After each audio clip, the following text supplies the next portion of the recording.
महाराष्ट्र की राजनीति में खिचड़ी घोटाले की गूंज एक बार फिर से जोर शोर से सुनाई देने लगी है। खास तौर से संजय निरुपम के आरोपों के बाद। दरअसल संजय निरुपम ने मुंबई उत्तर पश्चिम से उद्धव ठाकरे की शिवसेना के उम्मीदवार अमोल कीर्तिकर पर आरोप लगाए हैं कि वो खिचड़ी घोटाले में शामिल थे। लेकिन क्या आप जानते हैं कि खिचड़ी घोटाला आखिर है क्या? नमस्कार, मैं हूं शशि तुषार शर्मा और आप देख रहे हैं चुनाव आज तक। अमोल कीर्तिकर महागठबंधन के उत्तर पश्चिम के उम्मीदवार हैं और उन्हें शिवसेना के उद्धव गुट ने टिकट दिया है। इस सीट से संजय निरुपम भी टिकट चाहते थे, लेकिन संजय निरुपम ने अमोल कीर्तिकर को टिकट मिलते ही सवाल खड़े कर दिए। उधर अमोल कीर्तिकर को जैसे ही टिकट मिला, ईडी ने उन्हें खिचड़ी घोटाले में पूछताछ के लिए बुला लिया। 27 मार्च के बाद उन्हें 29 मार्च को भी पूछताछ के लिए बुलाया गया है। दरअसल अमोल कीर्तिकर का नाम खिचड़ी घोटाले के कई आरोपियों से पूछताछ में सामने आया था। वो मुंबई उत्तर पश्चिम में वर्तमान सांसद गजानन कीर्तिकर के बेटे हैं। अब सवाल यह है कि खिचड़ी घोटाला आखिर है क्या? देश में जब कोरोना महामारी का कहर सबके ऊपर था, सबसे ज्यादा था, तब बृहन मुंबई महानगर पालिका यानी कि बीएमसी ने प्रवासी मजदूरों को खिचड़ी बांटने का फैसला किया था और इसमें तय किया गया था कि 5000 से ज़्यादा फूड पैकेट्स बना सकते हैं, उसे कॉन्ट्रैक्ट दिया जाएगा। तय ये भी किया गया था कि कॉन्ट्रैक्ट चैरिटेबल ऑर्गेनाइजेशन यानी कि एनजीओ और कम्युनिटी किचन को दिए जाएंगे। इसमें से एक शर्त ये भी रखी गई थी कि खिचड़ी बांटने का लाइसेंस उसी को दिया जाएगा जिसके पास किचन और स्वास्थ्य विभाग का प्रमाण पत्र होगा। लेकिन इस मामले में जो एफआईआर दर्ज कराई गई है उसके मुताबिक आरोपी ने सभी मानदंडों का उल्लंघन कर डाला।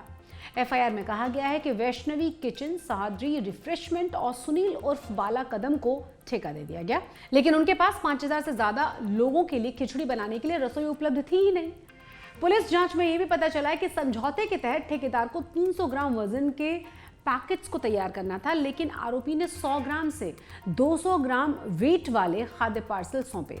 उन्होंने काम का उपठेका दूसरों को दे दिया। पुलिस ने शुरुआत में जब शिकायत दर्ज कराई तो कहा कि इस पूरे घोटाले में बीएमसी ने लगभग 6 करोड़ 37 लाख रुपए की धोखाधड़ी की है। लेकिन बाद में जब इस मामले की जांच की गई तो सामने ये आया कि मजदूरों को खिचड़ी कम दी गई थी। मुंबई पुलिस की आर्थिक अपराध शाखा ने इस मामले में केस दर्ज किया था, जिसमें बीएमसी के अधिकारियों के साथ साथ कुछ व्यक्तियों को भी आरोपी बनाया गया था। इस मामले में आदित्य ठाकरे के करीबी हैं सूरज चौहान, वो भी आरोपी हैं। उन पर आरोप यह है कि उन्होंने आरोपी निजी firm force one multi services को अनुबंध हासिल करने में मदद करने के लिए अपने राजनीतिक प्रभाव का इस्तेमाल किया।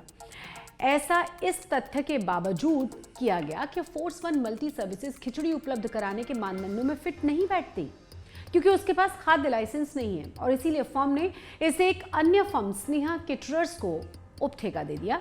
जनवरी में सूरज चौहान को गिरफ्तार कर लिया गया था। जांच एजेंसी का दावा यह है कि फोर्स वन मल्टी सर्विसेज द्वारा सूरज चौहान को लाखों रुपए का भुगतान किया गया था और जब उनसे इस बारे में सवाल किया गया तो उन्होंने इसे परामर्श शुल्क बताया।